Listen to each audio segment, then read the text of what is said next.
right, so again, 3 very important things. These 2 are very common. Marketplace positioning, this is probably something that can be very unique if you begin to do this. You begin to find those A players and recruit A players specifically because you're able to do this. You go beyond just skill and money and you actually help them position themselves. Okay, same thing here. This is huge.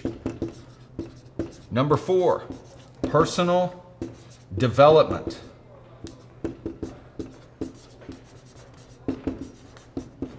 This is you as a leader actually providing a path of personal development for each of your employees. What will they learn? What books do you want them to read? Well, Clay, I have a bunch of people that they're not really readers. Okay, I'll just let you know, A players are readers. A players are learners.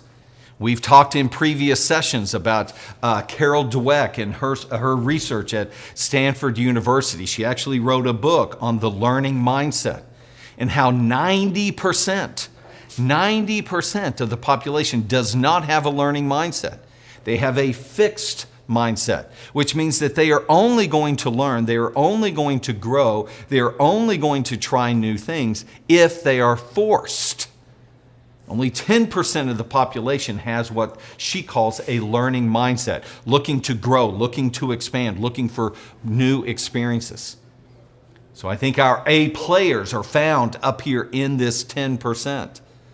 So one of the things that I've got 5 books that are laid out for all new employees. And we spend the first 5 months going through each of these books. So when they come in, this is the book that they read first. As a matter of fact, we have a small little PDF book that our new employees read before their very first day of work. When they come in for day 1, we actually go out to lunch and we talk about this one book that they were supposed to have read. Oh, well, Mr. Staires, I didn't get a chance to read that book. Oh, really? Huh, this is interesting. So you didn't read the book that I told you to read.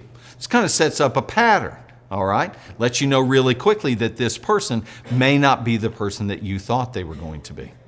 So this personal development, that you have a path of development, whether it be a path, things you're going to teach them, experiences that you're going to give them. I'm huge on the 3 E's here, okay? You need to give them education, things for them to learn, goes back over here to development, all right, connects back over here. These are the skills you're going to learn. But also, I have in there book, like I said, books that they're going to read, experiences that they're going to have. I want you to watch this video. I want you to go through this webinar. I want you to go to this workshop. But things that I want them to learn, next of all, there are experiences that I want them to have, because I know that a huge part of personal development, a huge part of personal growth has to involve experiences. You can't just go read a bunch of books and come away from it and go, hey, now I know. No, you don't. Now you've put some stuff in your head. Now you actually need to go get your hands dirty. Now you need to go roll up your sleeves and see how what you have learned actually fits in the marketplace. We talk about how education is just putting lumber on a truck, which is great. But once you get out into your experiences, you're going to take those pieces of lumber off one at a time and cut them to fit so you can actually build something with it.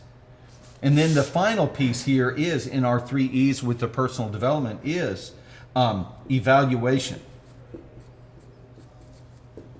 And on this evaluation piece is, there's actually going to be scheduled times where you meet with a leader so that you can actually be evaluated. How are you learning? Tell me about what you're learning.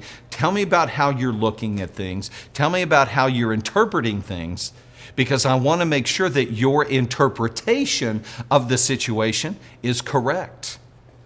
I want to make sure that you're understanding correctly. This is something that is huge for each of our employees, and employees that I've had for the last 25 years. That there's, for each one of them, there is a path of personal growth. This I have found over and over to be a key ingredient to ignite the hearts of employees. Allows you to keep people with you for long periods of time. We've talked about when I worked out at Shepherd's Fold Ranch, a summer camp just out north of Tulsa, Oklahoma, a summer camp for kids and a retreat center. These are the 5 pieces that I use to get college kids, all right, talk about green wood, trying to build things with green wood. Man, that 18 to 25-year-old, that can be really tough because squirrel, oh, I think I'm going to go do this. I think I'm going to go do this. Man, that can be, you can have some real gold there, but if you're not careful, they'll get distracted. They'll get, oh, I got some buddies and they want to go do this. And it's hard to keep them with you. But we have found over and over that each of these 5 pieces have been so important and so such a key ingredient for us to maintain that age group sticking with us year after year after year after year after year. 5, 6, 7, 8 years, because we have a path of personal development for them. So again, I want to encourage you, whether you go find a book, all right, that you use, or whether you develop your own path, all right, be sure to take a look at my book. It's on Amazon called Grow, all right, Grow, it's called Grow. It's a field guide to personal development. Walk your employees through that. Like I said, I have 5 books that I take my employees through in their first 5 months with me. So shoot me an email, clay@claystairs.com. I'd be glad to share with you what these 5 books are, okay? I even have like evaluations, all right, I can share with you. So this is number 4. And then finally, we move here to step number 5. Step number 5, I love this one right here. This is servant leadership. Now this again is something that is out there a little bit, okay? But it's not very common to see. But I'll let you know, this is something that will set your company apart. It will set your department, if you're a department leader or a division leader, it will set your entire division apart because you're doing it and nobody else is doing it, okay? This is all about being able to provide a bigger picture for your employees, giving them opportunities to volunteer, all right, to do things on a volunteer basis.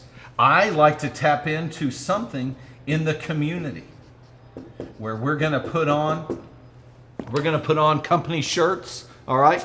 We're going to be all logoed up, all right? And we're going to go out and we're going to do something in the community. We're going to help others who are not as fortunate. We're going to go out and be a part of some project in building the community, and it is on a volunteer basis. And no, I don't make my employees go volunteer. I simply ask them. But it's a whole lot more than just putting up on the board, hey, does anybody want to volunteer? No, what I do is I talk about the importance of personal development. I talk about the importance of positioning in the marketplace, things that they will learn. I build the value of doing this activity, and then I say, who would be interested in doing this? Who would be interested in coming and being a part of this?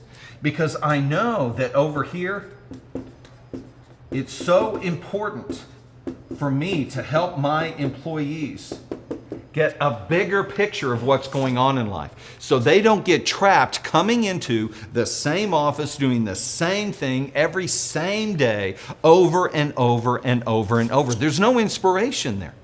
There's no igniting of the heart there. So I want to give these, whether it be around a holiday or whether it just be something that you do once or twice a year, that your company, your division, your department becomes known for doing this specific activity. It doesn't always have to be something new, but something that you do on a consistent basis where you are giving your employees an opportunity to see the bigger picture of life.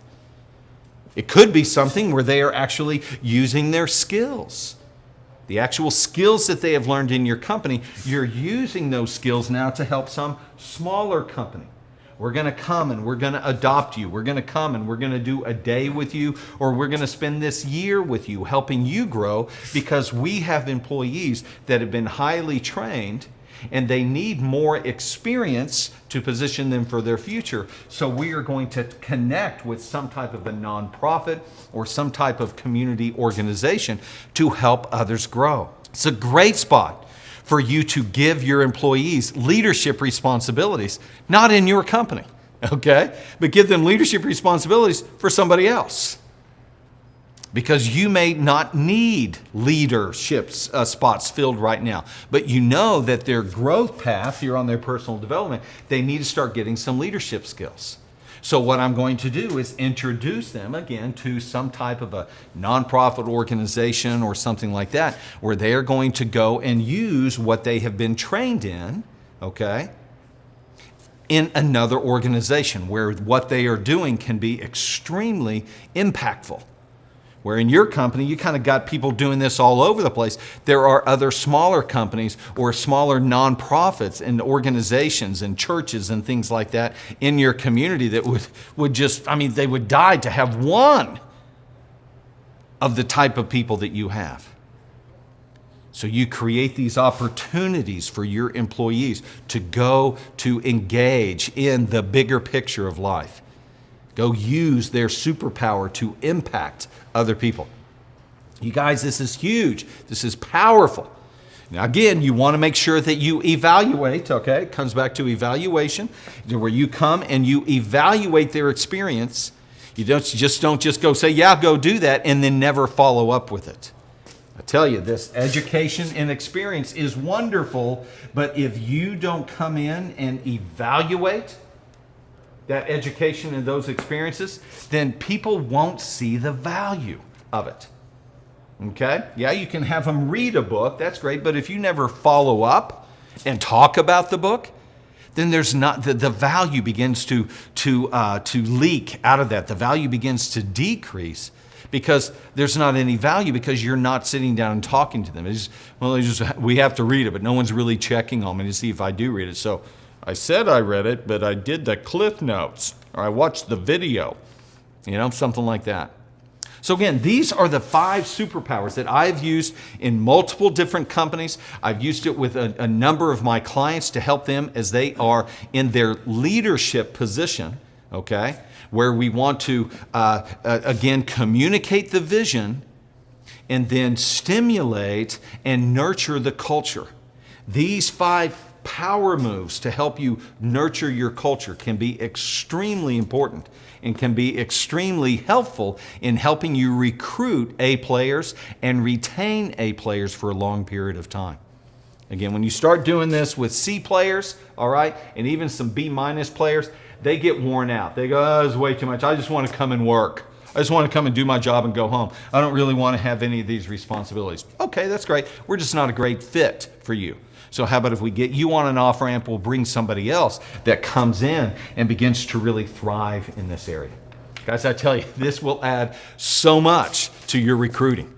When you begin to talk about potential employees coming into your company, you're going to say, here's the things we're going to teach you. Here's where you're going to grow. Here's the specific training. Here's how we're going to position you for your future. Tell me a little bit about your future. What are you wanting to do? Well, I want to do X, Y, and Z. Oh, that's cool. You'll actually learn how to do this. We actually know some of these people that we want to introduce you to. We've got these experiences that you're going to have where you're going to grow and where you're going to develop, and how this is going to position you for your future. As we move forward, here is in these boxes, here's where the box pays that we're hiring for right now. But if you want to expand that, then we have other boxes. This level pays this amount, this level pays this amount, this level pays this amount. Just kind of depends on your effort. We've talked also in our management training, we talked about having merit-based pay.